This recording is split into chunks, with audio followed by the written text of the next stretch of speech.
Wrestling fans, Crown Jewel is officially over, and we need to discuss match by match what happened. Break it down. It was not a snooze fest like WrestlePalooza was, so at least there's some bright things to talk about. If you are new to the channel, be sure to subscribe. We drop wrestling content all the time for you, so let's get right into what happened at Crown Jewel, and let's have a conversation together. The first match was Roman Reigns versus Bronson Reed in an Australian street fight. I don't know how it's different than a regular street fight, but it happened in Australia, so that's very special. It was what it was. It was a brawl fest between Roman and Bronson Reed. Bronson Reed looked strong as usual.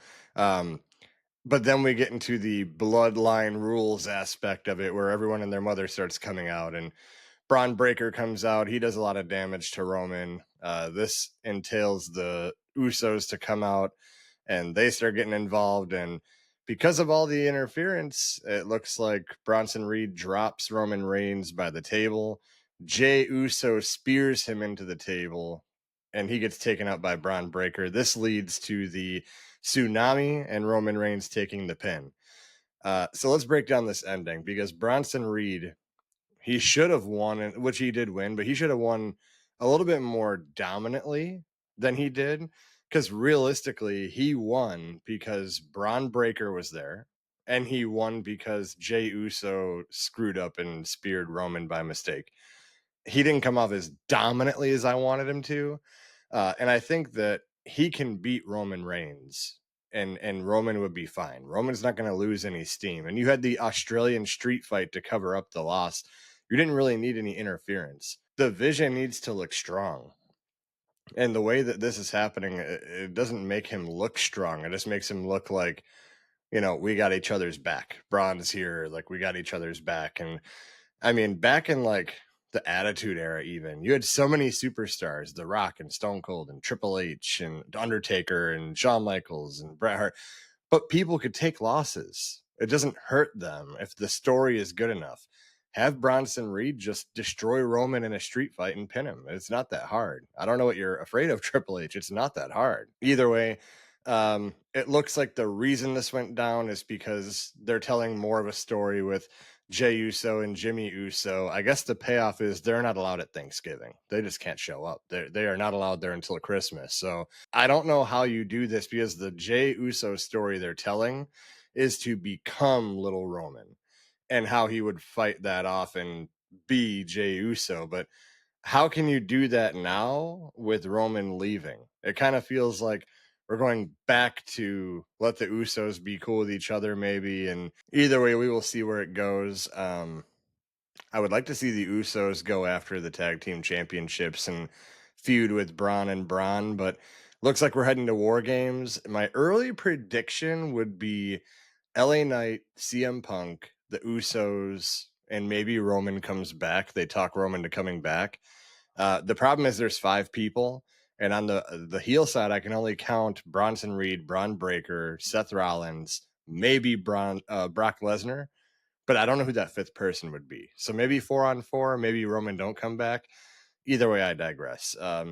The match was good. I mean, it was not bad by any means, but Bronson Reed, in my opinion, should have been a little bit more dominant. You didn't need all the extra interference, but I understand that they have another story they want to tell with Roman and the Usos, and it is what it is. But it was still a pretty good match. Next, we have Tiffany Stratton versus Stephanie Vaquer for the Crown Jewel Championship. This was not given a lot of time, but it was very good. And the right person went over, Stephanie Vaquer. Tiffany Stratton loses nothing in defeat, which this is a good example of what I was talking about in the previous match. It is okay to have stars lose matches. It is okay. It's fine. Tiffany didn't lose anything, and it was a good match, and there wasn't an abundance of finishers that they were kicking out of. It was a very good, clean match. And because it was shorter like that, if you had more matches like that, you can get more matches on the card and make it feel important. Damian Priest and Aleister Black, like I said in the predictions, should have been on this card. You should have squeezed it in somewhere. But this is a good match for what it was. It's not the best match of the year, but it definitely did its job. Tiffany lost. She doesn't lose anything. Stephanie Vaquer wins. She gains a little something. It is a win-win for everyone. So this match, because of all that would be the match of the night for me, but it's not for sure. But I'm just saying, as far as like building the match and all that, that's how it should be. So yeah, it was awesome. Stephanie Vaquer wins. They actually had a belt this time. So she got a ring and she got to wear the belt. So Saudi Arabia lent them the belt. But yeah, it's now we got to see where Stephanie goes from here. Maybe she's in the women's WarGames match. Maybe they got a feud lined up for her, but realistically, they don't have to rush. If she's in the WarGames match, she don't have to be in a feud until December. So all is good there. Everything is good with this. Everything is good with this match and how it happened and where everyone is coming out of it. So next we have, my God, the match of the year, in my opinion. And I know that we can go off, well, what's your favorite match? What is the best match? This could be the best match of the year. I really think it could be, because John Cena versus AJ Styles completely tore the house down. It was one of the best, as many people online have said. You can't describe it any better. It was a love letter to wrestling fans that we're going to pay homage to everyone that helped pave the way for us to be here to put this show on for you. And it was amazing. We saw, Michael Cole said vintage John Cena, but we saw John Cena hit the draping DDT, thanks to Randy Orton for making that as popular as it is.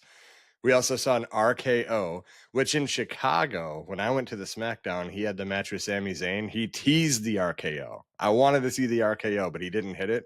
He hit it this time. So a lot of homage to Randy Orton there. We saw a choke slam and a tombstone pile driver, ode to The Undertaker, from John Cena, from the match that should have been great and it never was, at WrestleMania between the two.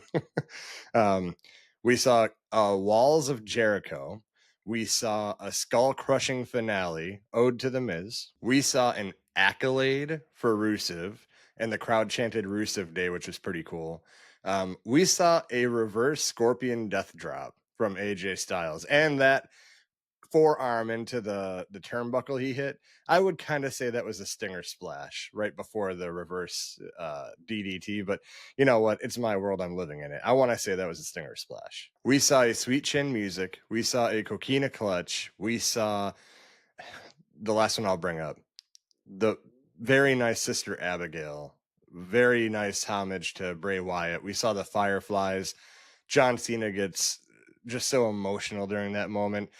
What a beautiful moment with the Sister Abigail, and he actually kisses AJ Styles before he hits it. That was just picture perfect. And yeah, I mean, I'm not a fan of, again, I'm not a fan of people kicking out of finishers all the time. For me, that should be saved for the big four shows: Royal Rumble, Survivor Series, WrestleMania, SummerSlam. Why is it that every time a superstar has to get in a ring with someone, they got to kick out of like 9 finishers? It's just, it's out of control. I mean, I've brought it up before, but it's just crazy. But in this match, it just fit perfect. I will give it the exception in this match, because this wasn't a, them fighting for something. They were fighting for us, and they were giving us a show. So it is acceptable here.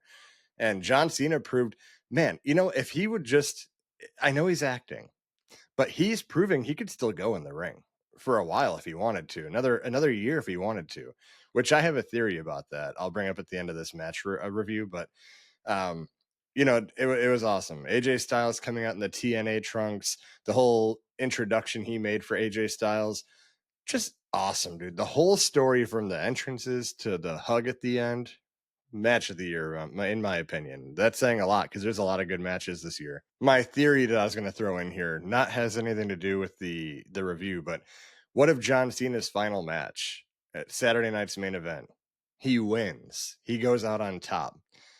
This is wishful thinking. Hear me out. The Rock's music hits, and he says, "You're done when I say you're done, because you signed your soul over to me. You're having one more Mania match." And then he has a really good Mania match. That is wishful thinking. Maybe it could be, but I digress. Either way, if you haven't seen John Cena and AJ Styles, stop watching this video. Go watch that one. That is the only time I'll give you permission to stop watching me and go watch that match, because that match was phenomenal. And because it was so phenomenal, Australia didn't really give a shit about Rhea Ripley, because they popped for her entrance, but they were so dead for that match. And I mean, they just spent 30 minutes with John Cena and AJ Styles. It's not that these women did a bad job. The match was very good. But they were just so burnt out that they pop for the big spots. But um, yeah, it is what it is. But Rhea Ripley and IYO SKY beat the Kabuki Warriors, Asuka and Kairi Sane. The Kabuki Warriors do nothing to get their heat back. I predicted they should win to build the fire to this feud. What are we doing? Why did Rio, right? Rhea Sky, IYO SKY, Rhea Ripley, Rio. Why did they win this match? They didn't have to.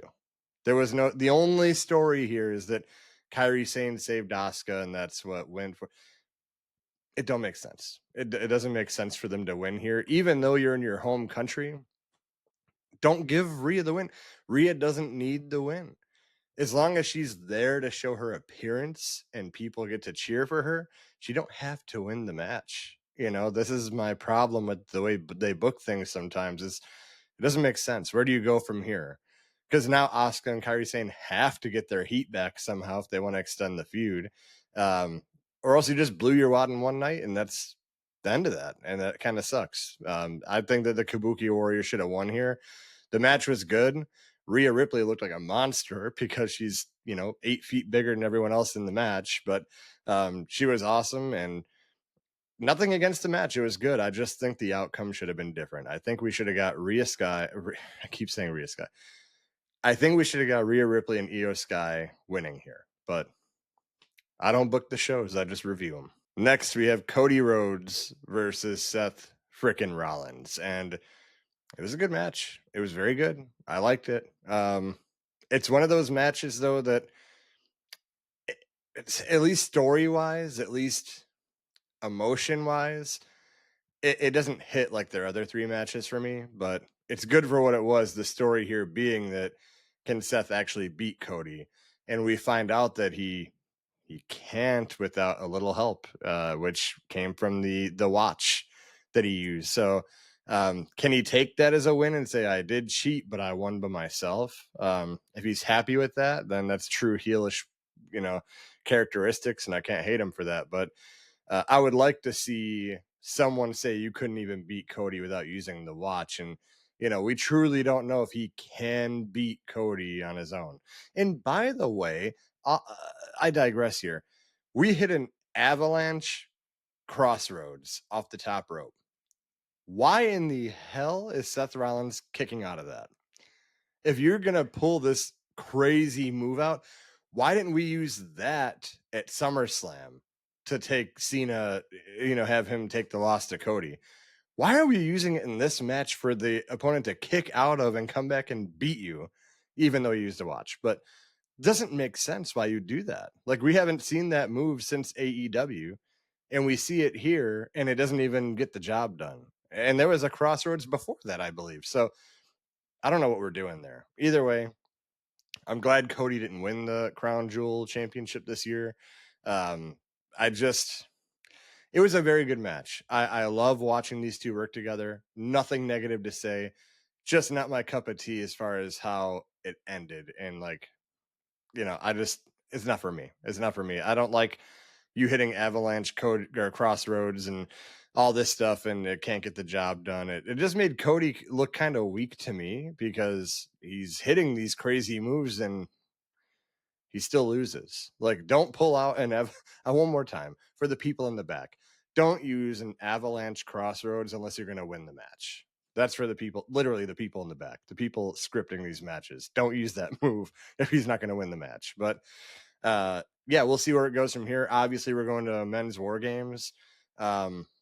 There's a lot of different people that can be in this war games match. I don't know if Cody's in that match. If Roman can't be there, I don't know if you take one of those people out. I just don't know what's going to happen at War Games. There's just too many people in play for the faces, not enough people in play for the heels. So we'll see. Maybe Cody has a one-on-one match at War Games. Maybe they revisit Drew McIntyre, although he's busy with Jacob Fatu, and I have no idea. we'll get there when we get there. But overall, I gave WrestlePalooza a very bad grade. I'm gonna give this one a B. I think it was a very good show. They showed improvements. And that is it, ladies and gentlemen. If you liked the video, drop it in the comments. If you didn't like it, drop it in the comments, because I would like to start making videos with your comments and we could start having real conversations on here and get to know each other a little bit more in depth. But anyway, make sure you subscribe, make sure you follow, make sure you like this video, and we will see you on the next one.